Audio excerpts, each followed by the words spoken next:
Y me da muchísimo gusto saludar a Ricardo Corona, coordinador de finanzas del Instituto Mexicano de la Competitividad, el IMCO, y es que presentaron un documento que aporta mucho a la discusión que tiene nuestro país desde el punto de vista de las finanzas públicas, no tanto desde la federación, lo que gasta el gobierno federal, el ejecutivo, el presidente y sus dependencias y las dependencias del gobierno, sino a nivel de los estados, que ahí hay áreas de oportunidad, dirían en la jerga pues muy positiva y optimista con respecto a este tema. Y para hablar de los resultados, Ricardo, ¿cómo estás? Bienvenido. Muy bien, gracias. Un placer estar contigo. Pues un documento muy completo el que ustedes realizaron. Comencemos por lo básico. ¿Quiénes son los mejores calificados? Y sobre todo, ¿cuál fue la metodología que utilizaron para medir qué? Bueno, me parece aquí que sería importante resaltar el contexto en el cual hacemos la evaluación. Los estados nunca habían tenido tanto recurso. El PEP 2014 está presupuestando aproximadamente 1.200.000 millones de pesos para los estados en el tema de aportaciones y participaciones.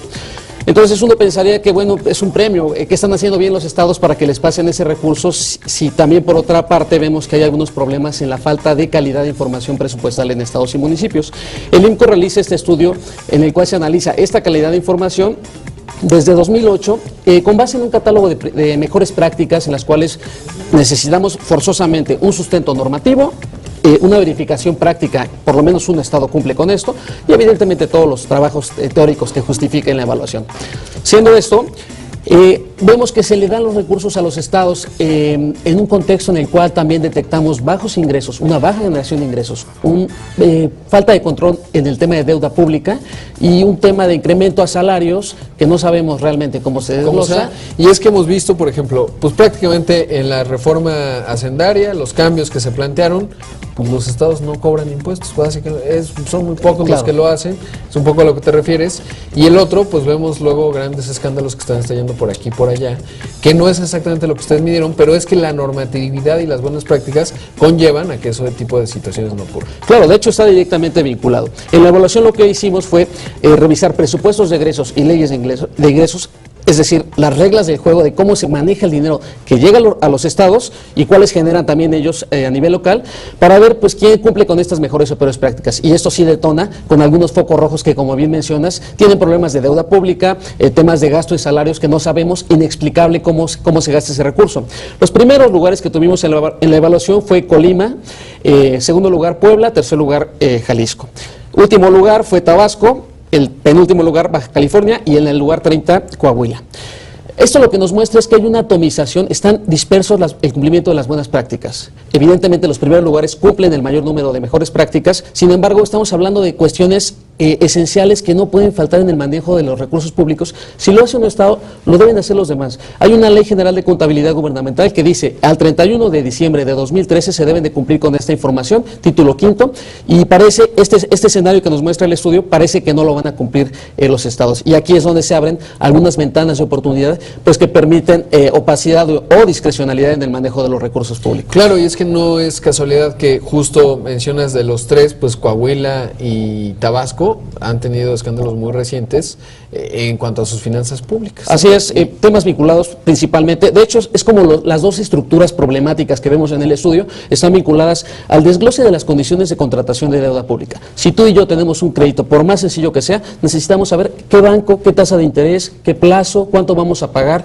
cuestiones esenciales para un crédito, y es lo que pedimos en esta evaluación. No se les pide información extra o que generen cosas nuevas. En el tema de salarios, número de plazas, quiénes de confianza, quiénes de base, quiénes de magisterio, cuántos son federales, cuántos son estatales, son cuestiones muy generales, y en ese nivel de generalidad que muchas veces se podría ver así, tampoco hay un buen nivel de cumplimiento. Esos son los dos ejes donde vemos mayor número de problemas de incumplimientos o de omisión por parte de las entidades. ¿Midieron y qué tanto hay de la ejecución de obra pública, que son otros asuntos que también luego generan muchos focos rojos? Es decir, se asigna pues para construir un puente y luego el puente no estaba. No, en términos de la evaluación nos enfocamos a analizar presupuesto de egresos y leyes de ingresos. ¿Por qué? Por ejemplo, en presupuestos de egresos está la clasificación por objeto del gasto, y esa clasificación nos permite dimensionar cuánto recurso se va a este sector. Todavía no, y como no todos cumplen, pues no estamos en condiciones de evaluar realmente con variables normativas y de cumplimiento de la norma verificables cuánto se está destinando, por ejemplo, a este rubro. Sí, que justo, y eso nos habla mucho del estudio que ustedes presentaron, pues no se puede llegar ni a esos niveles. Entonces, por eso la situación tan precaria que se vive muchas veces a nivel de la discrecionalidad que se ejerce en el gasto, ¿no? Claro. Y el enriquecimiento que luego se observa. Claro, de hecho, uno de los grandes mensajes que tenemos aquí es, a ver, ha habido ya varias reformas en México que no se cumplen, o que se desconoce por falta de capacitación, porque dentro de la interacción que tuvimos aquí de más o menos 100 reuniones en todo el año con entidades estatales y municipales, pues hay problemas como falta de capacitación, infraestructura, falta de cumplimiento de la ley, etcétera. Bueno, el mensaje es que si tenemos una reforma que tanto se anunció, en la cual se incorporaba un título quinto en la Ley General de Contabilidad Gubernamental para que se transparentara, para que se rindiera cuentas, ahora que también el tema de transparencia está en la agenda, bueno, pues que no se quede en la agenda de aquellas leyes que están muy bien hechas, pero que tienen una brecha gigantesca entre su texto en el documento y lo que realmente se cumple o se aplica de esa ley. Ese es el gran mensaje del... Ahora vemos un esfuerzo importante de la Secretaría de Hacienda, del gobierno federal, justo para ir generando transparencia en los gobiernos, porque al final se vuelve, si bien México no tiene un problema de deuda en cuanto a niveles estatales, por el volumen, digamos, no estamos en Grecia, ni mucho menos, sí es un tema que preocupa porque buscamos la eficiencia, sobre todo cuando se les pide a los ciudadanos que paguen más. Y en este sentido, ¿cómo observas estos esfuerzos que se están realizando y quién sobre todo tendría que hacer que se cumpla esta normativa? ¿Son los propios estados?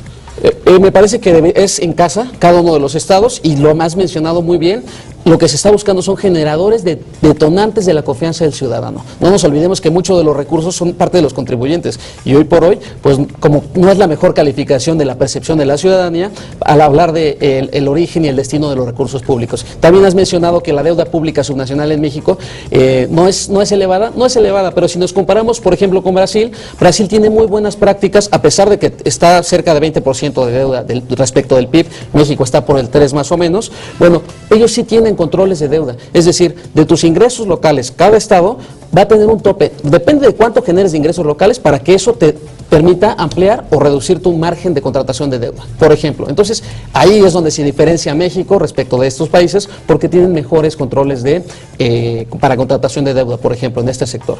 Sí, finalmente creo que es muy relevante lo que aportan ustedes en el IMCO a través de este estudio, porque arrojar luz sobre algo que no tiene mucha luz, pues le da por lo menos a los gobernadores el reflector de decir no estás cumpliendo o lo estás haciendo bien, y ahí es en donde se pueden generar los incentivos adecuados, más allá de que tiene que haber mecanismos a nivel estatal en donde la discrecionalidad se disminuya, porque de otra forma también, pues así por muchas ganas, no de los 32 entidades, pues no todas van a tener ese incentivo. Exactamente, al final del camino la conclusión es que buscamos eliminar la opacidad y la discrecionalidad en el manejo de estos recursos. Evidentemente lo hacemos a partir de la promoción de las mejores prácticas, que vemos que por lo menos un estado cumple. Entonces no hay pretexto, claro, no hay razón para que no se cumpla. Es como el niño aplicado en la clase, si él pudo sacar 10 o hizo la tarea, pues los demás también. Exacto, ese es el mensaje. Podrían. Claro, exactamente. Pues la verdad, enhorabuena por este estudio, sobre todo porque además ahí está el génesis también de muchos problemas que luego tienen que ver con seguridad, con otros asuntos, porque el dinero no se gasta donde se debe gastar, comenzando por ahí, ¿no? Luego ya podríamos bajar a la eficiencia, etcétera, pero por lo pronto en ese punto pues hay un gran asunto que tenemos que se tiene que ventilar, y ustedes lo hacen de una manera metodológica y seria. Muchísimas gracias. A ti. Y enhorabuena por el esfuerzo que realizan. Muchas gracias a ti.